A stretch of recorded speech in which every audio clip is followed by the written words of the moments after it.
Reg, julle, hier gaan ons die laaste skets vir kwartaal 1. Nou kom ons kyk sommer na hierdie trein wat hier op hierdie voorblad verbygaan. Kan jy sien dat die trein raak groot en dan hoe soos hy verder in die prentjie ingaan raak hy al hoe kleiner. Raak die trein regtig kleiner of lyk dit maar net so vir ons oë? Die waarheid is dat die trein raak nooit ooit kleiner nie. Dit is maar net hoe jou oë sekere dinge sien. En ons gaan nou kyk na hoe ons oë hierdie ding sien en ook hoe om dit te teken. En die tekening se naam is 'n enkelpunt verdwyn perspektief. So dit is nogal so 'n moeilike naam om te onthou. Hier gaan die lyne. So wat julle nou eintlik gesien het in die vorige prentjie is die trein wat van klein af na groot beweeg. En as ons nou die trein wegvat, is dit wat julle sien as jy nou net moet lyne trek.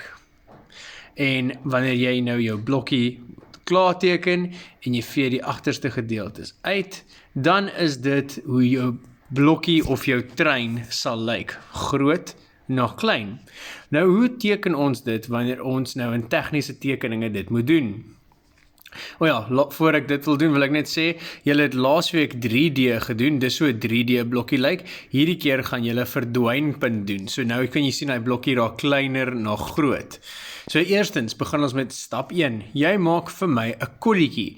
Nou elke skets kan anders wees want julle kan besluit waar julle kolletjies wil maak en dit hang af waar jy jou kolletjie gaan sit. As jy jou kolletjie aan die regterkant sit, gaan jou skets na die regterkant toe beweeg ensovoorts. Stap 2, jy teken die vooraansig van die voorwerp wat jy wil teken. Stap 3 is jy trek al jou lyne van jou vooraansig se hoeke na jou kolletjie toe wat jy gemaak het. Stap 4, jy besluit hoe diep wil jy die skets laat in die papier in beweeg. Stap 5 is jy vee die lyne uit wat na die kolletjie toe gaan en stap 6 is jy shade nou of jy sit detail in by die kante. Jy vee al die ekstra lyne uit en boom, nou kan jy jou ekstra goed insit. So jy het nou byvoorbeeld die vorige prentjie was die dak van hierdie huis wat jy nou net geteken het. So dit is nou stap 7, is jy sit jou detail in, jou prentjies en daar het jy 'n huis wat lyk asof hy in die blaai inbeweeg. En dis nogals 'n baie cool skets.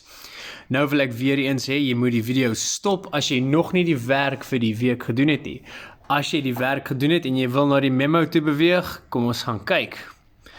Julle moes 'n kubus teken. Nou, dit hang af waar jy jou kolletjie gesit het, hoe jou lyne gaan loop. My kolletjie het ek sommer reguit agter my kubus gesit, so dit is hoe die kubus sou lyk. Jy kon hom aan links of regs gesit het, dis jou keuse. By die hospitaal het ek besluit, ek gaan my kolletjie aan die regterkant sit.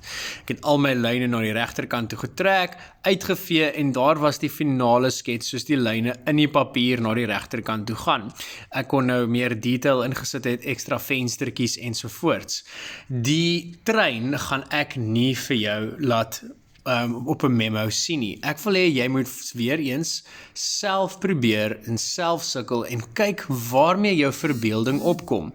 Dis vir my baie belangrik dat elkeen van julle self challenge en die van julle wat regtig goed is met hierdie sketse en wat dit geniet, daai trein is iets om jou baie te challenge. So, dis jou laaste skets. Nou het julle 'n werkstekening, julle het 'n 3D, julle het 'n verdwyningspunt en hierdie sketse gaan julle reg deur die jaar teken soos julle dinge ontwerp. Nou, en dit is ook die einde van ons sketse vir die kwartaal.